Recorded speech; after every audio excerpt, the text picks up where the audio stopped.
Here we go with Carrie. So what you get in the case of Carrie is a very, very faithful both to the book and to the De Palma film remake of the story, which is based on the first novel that Stephen King had published. I mean, he says... Well, Back with Stephen King. Pardon me? More Back with Stephen King. King. I mean, Stephen King said, I'd written 3 novels before. This is the first one he got published. It's Stephen King's first novel in terms of book. And also it was thick, it was slim because he wrote it, under slightly pressed circumstances. Once he became a sort of successful writer, the books got bigger and bigger and bigger. And actually there was something quite good about the fact that Carrie was a slim tome. So the story this time is that Chloë Grace Moretz is Carrie, who is a young girl who lives with a fanatically evangelist and mad mother who is completely obsessed with religion and with sin and is attempting to prevent the world from in any way impinging upon upon Carrie. At the beginning of the film, Carrie is entering womanhood in a way which is a total surprise to her, which leads to a famous scene of humiliation.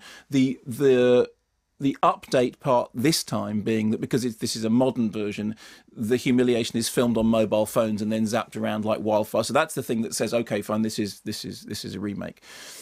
Meanwhile, one of the people who were involved in the bullying crowd decide that Carrie's been done a terrible injustice and attempt to make things better by getting her boyfriend to ask Carrie to the prom. Carrie wants to go to the prom. Carrie's mum, here played by Julianne Moore, reprising the role played by Piper Laurie in the Brian De Palma original, doesn't want her to go, and much shrieking ensues. He's not coming. It's a trick. You see, Mama? You see, it's all gonna be okay. Oh, repent. It's not too late. Mama, don't ruin this for me. I'll be home early. I'm gonna have to tell that boy the truth, that your father took me and you were born You'll in say sin. nothing, Mama. And from that sin was born another, the worst sin. A man or a woman who is a witch among you is to be put to death. You are to stone them. I'm warning you, Mama. The devil's hand. Please don't do this. There will be a judgment, Carrie. That sounds scary to me. Yeah, okay. Well, the thing about it is that Carrie is, and as exactly as that emailer said, Carrie is a very sturdy story, and it works for a number of reasons. I mean, one of them is, it's funny, it's as before, the men are basically sidelined. It is a story about daughters and mothers and high school and, mean girls and, people discovering their own powers and people becoming who they are and, fraud. It has all those things going on in it. And of course, Stephen King said that one of the reasons that he went back to write it was he'd started writing it. He was going to do it as a magazine article and then he threw it away, and his wife took it up and said, look, you don't write women very well. You need to pursue this because actually this is an interesting departure for you. You kind of write you write in a way which is very sort of macho. And Carrie is a very, very interesting story, and it works, and it's a sturdy tale. There's a TV remake that's been done before, and of course there's Carrie to the Rage, which was done by Cat Shea Rubin, known as, in fact, in which, funnily enough, there's a bit of the Polecats on the soundtrack. The thing with this is that because Brian De Palma did such a sort of spot-on job the first time round, it's very hard for this movie to find anywhere else to sort of for there to be any creative breathing space. I mean, it tells the story, and the story is sturdy, and there are certain updates. As I said, there's the mobile phone thing. There's also the fact that Chloë Grace Moretz is closer to the actual age that Carrie's meant to be than the actresses that have played her before. Which is what? Well, she's, it's a 16, 17, and Chloë Grace Moretz is, I think she was 50 when she signed on for the role, whereas, Sissy Spacek was in her, in her advanced 20s.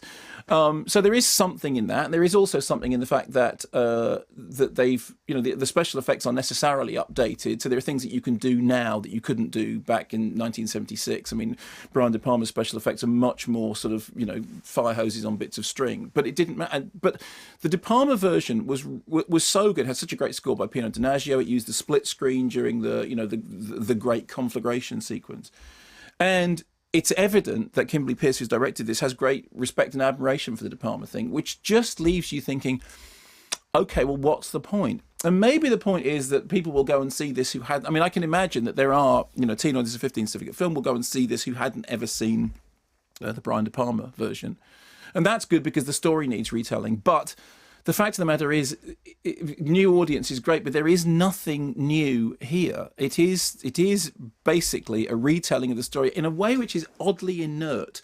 And the funny thing about the De Palma version is it was a lot of things, but it was never inert. There was a real... I mean, I remember seeing Carrie in the cinema. You and I were talking about this before the programme went on. There is the famous thing at the end. There's the kind of the post-action jump, and it was one of the films that really made all horror films have to end like that. Had anyone done it like that before? Oh yeah, I mean there are examples of it, but it was the big one, and then of course actually then later on there's things like Friday the 13th, which by that point that's what you had to do. You finish, and then there's everything's finished, but then there's the jump, and it became in fact De Palma. I mean actually to accuse people of ripping off De Palma is a bit rich, because De Palma ripped off Hitchcock, and then De Palma ripped off De Palma. So I mean by the time you get to the later De Palma, it is like watching somebody ripping off themselves, ripping off somebody else, and that whether that's a problem or not. The thing is, the original Carrie for me still holds up. It is possible that there is a new audience that will go and see the new Carrie because they're not really interested in seeing a 1976 horror movie directed by Brian De Palma, because they don't know who Brian De Palma is and they don't care. In which case, if they see Carrie, what they'll think is that is a sturdy story, it's an interesting story, it's a well-told story, but it is. As a piece of filmmaking, it's terribly ordinary, and terribly, terribly uninspiring. And when you saw Carrie, the Brian De Palma Carrie, you thought, wow, because it's so audacious, because it's so right from that opening with the Pinot Donaggio, it's like operatic filmmaking. Then the split screen stuff and everything, it was flamboyant filmmaking. This is very perfunctory filmmaking.